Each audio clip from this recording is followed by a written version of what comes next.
लोकसभा चुनाव के लिए महाविकास आघाड़ी गठबंधन में सीट शेयरिंग पर अभी तक निर्णय नहीं होने पर कांग्रेस नेता यशोमती ठाकुर ने अपनी पार्टी के वरिष्ठ नेताओं से अपील की है कि इस पर जल्द निर्णय लेकर उम्मीदवारों के नाम का ऐलान करना चाहिए। अमरावती में पत्रकारों से बात करते हुए यशोमती ठाकुर ने एक बार फिर से भाजपा पर लोकतंत्र को खत्म करने का आरोप लगाते हुए कहा कि भाजपा एक राष्ट्र एक पार्टी बनाना चाहती है। इसके साथ ही केंद्र सरकार द्वारा महिला दिवस के उपलक्ष्य में उज्ज्वला योजना के लाभार्थियों को गॅस सिलेंडर पर सबसिडी बढ़ाए जाने पर भी निशाना साधा। असा आहे की जो संविधानावर विश्वास ठेवतो, जो ज्याला असं वाटतं की लोकशाही टिकली पाहिजे, तो हा तिढा लवकरात लवकर संपवेल।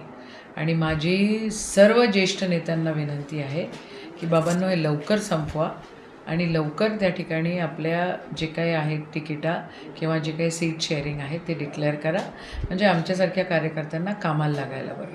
संविधान आणि लोकशाही हे या देशाचा आत्मा आहे आणि तो आत्मा दुखवण्याचं काम कोणाचकडनं नाही झालं पाहिजे असं मला वाटतं। मी मगाही बोलताना बोलते, आत्ताही बोलते की त्यांची मजबुरी त्यांना माहिती, किंवा कोण कोणाची काय लाचारी आहे याच्याबद्दल मी खरं काय बोललं पाहिजे। लोकशाही संपवण्याचं काम मोठ्या प्रमाणामध्ये भाजपाकडनं होतं। त्यांना वन नेशन वन पार्टी हे करायचं आहे आणि म्हणून सगळे जी काही छोटी पक्ष आहे, रिजनल पार्टीज आहे, हे संपवण्याचं काम त्यांच्याकडनं होत आहे। सातत्याने ते करतायत।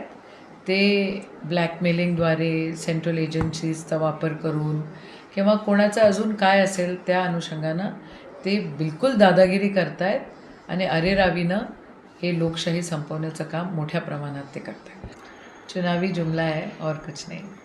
खरंच जर महिलांचं हित त्यांच्या मनामध्ये असतं तर सन्माननीय पंतप्रधान मणिपूरला देखील जाऊन आले असते। तिथलं काय कशा प्रकारे छळ झाला तेही बघून आले असते, पण त्यांना त्याच्यामध्ये काही इंटरेस्ट नाही आहे। त्यांना चुनावी जुमलेमध्ये जास्त इंटरेस्ट आहे।